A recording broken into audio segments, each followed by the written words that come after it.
네, 오늘 정부는 생활 방역으로 전환한다고 밝히면서 이것이 코로나19 이전의 생활로 돌아간다는 의미는 아니라고 거듭 강조했습니다. 자, 그럼 사회적 거리 두기와는 무엇이 달라지는 것인지 최원영 기자에게 물어보겠습니다. 자, 최 기자, 생활 속 거리 두기와 사회적 거리 두기 가장 크게 달라지는 게 뭡니까?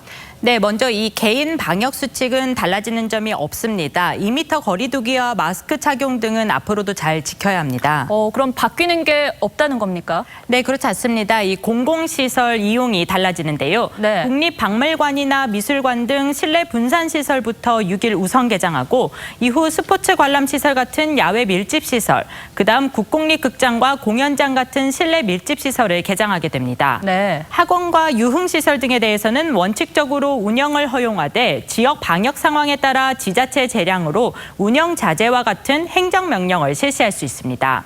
박능우 중앙재난안전대책본부 1차장의 설명 들어보시죠. 생활 방역 체계, 생활 속 거리 두기는 코로나19가 장기화될 것으로 예상됨에 따라 신종 감염병의 확산을 차단하고 방역을 지속하면서도 일상생활과 사회적, 경제적 활동을 영위해 갈 수 있는 균형점을 찾아가는 새로운 일상입니다. 균형점을 찾아간다라는 표현은 너무 추상적인 것 같은데 일단 개인이 지켜야 하는 수칙은 달라진 게 없다는 거죠. 구체적으로 뭐가 있었죠?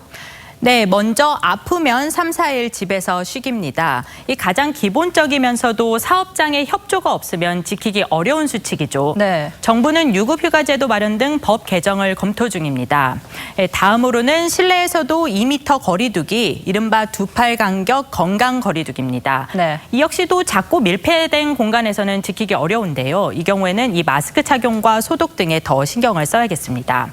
이 밖에도 손 씻기와 기침 예절, 매일 2번 이상 환기 등의 수칙이 있습니다.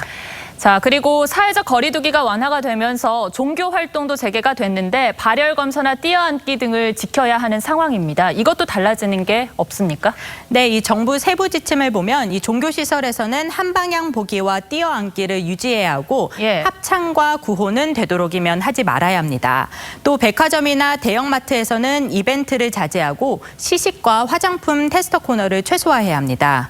그 대중교통을 예매할 때는 한 좌석씩 뛰어앉기를 권고하고 있습니다. 마지막으로 회사나 학교에서는 어떻습니까?